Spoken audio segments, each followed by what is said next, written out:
Doesn't this look incredibly cheesy? But when you take this, check it out from the side also,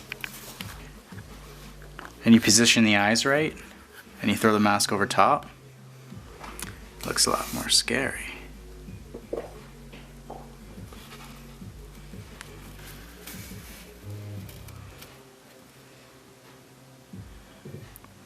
Pretty cool? Mm-hmm. Looks really good.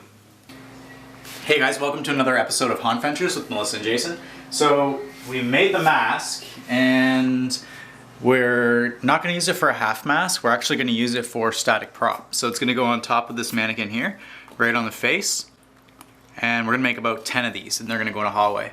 So what I did here, if you take a look at the mannequin, you can see I've hollowed out this foam head mouth right here and I've hollowed out the eyes. So what that does is when you put it on, kind of adds depth inside. So I'll probably add a tongue inside there. I mean, it's subtle detail, but when people are looking at this stuff as they're walking down the hallway, trying to figure out what's real and what's not real, this is the kind of stuff that stands out, the detail, to help add more realism to the prop. So what I'm gonna do, if you can take a look at this, so if you look at our eyeball video that we made of how to make these eyeballs, that to kind of give them that rage look, we made those. And here's a link to our eyeball video, so you can check that out. But you pop those in, put the mask on, and you've got the eyes in there, right? So kind of sink them into the socket. That's what we're going to be doing here. That's why I hollowed it out. So when you're talking to someone, your eyes are sort of in the center. But when you're mad at somebody, your eyes sort of go up on top of your head. So you want to do the same thing with your mannequin. So you want to try to position your eyes, sort of tilt them up a slight bit, and make sure that they're up in the socket, looking up, so you can see that, you know, the portion of the top of the eye is up in the head. So it makes it look like this character's angry. He's pissed He's off. pissed off and he's ready to kill you in the haunted house. That's right. So just a tip for when you're setting eyes in your prop, try to make them look mean if that's what you're going for. He looks really shocked. Yeah. I mean, your eye placement is really important. If I have one eye facing this way and one eye facing this way, like that's not a natural thing, right?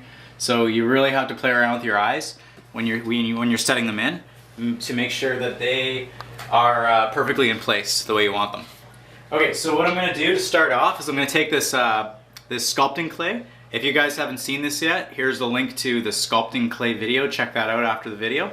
It's really simple clay material. It's made with toilet paper, drywall, flour, or drywall mix flour, and glue. But it's really cool, and it really bonds to everything, and it hardens.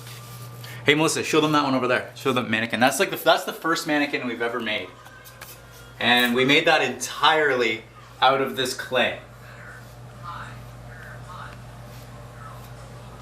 We probably made that, what, two years ago or more? Around there.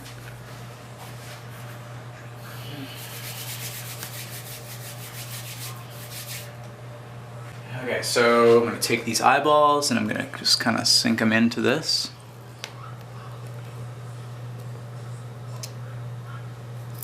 So that's how I'm going to hold the eyes in. And this thing will make sure they never come out. You know, we've bought props like this for like, that are $800 props at the conventions for about $400. And they're pretty good. Like, they're really realistic, really happy with them. They're all made out of foam. But you know what, this year, we put it inside the haunted house and you could basically just kiss $400 but goodbye because it was trashed. I don't know what happened to it really, but it's destroyed. So that's why, you know, we just can't spend $400 on a single static prop. It's too much money for it just to break in one day. So what we're basically doing is we're creating these very inexpensively, and you can do the same. So if you look at what's involved, all you basically have is your mannequin, right? Which these mannequins, I mean, they are expensive, but you can find them for about $100 at a store if you find a mannequin store. Often stores that rent them to movies sell them for about $100. But if you search for them at yard sales or on your Kijiji or any of those local sites that people sell used stuff, you're really gonna get a good deal. Like, I'm talking like 15 bucks for a mannequin. And then these foam heads are really good. You can find them at, usually if you have a Value Village in your area, they sell them for $2.99. We actually just got 10 of them for, I think like 85 cents they were on sale. So look for your sale days, and also look for them at yard sales or auctions or any type of like used sale that you go to. And you can do this whole thing for, you know, probably under $100 entirely. And it doesn't really take you that much time, especially if you're making, you know, like if you're making 10 like us, we'll be able to pop these off like an assembly line. So you're looking at 10, sale price at a convention is like $4,000. We're gonna make them for like hopefully under $1,000, right? So it'd be cool. Thanks for watching this episode of Haunt Ventures, guys. We really appreciate the views, and make sure you subscribe.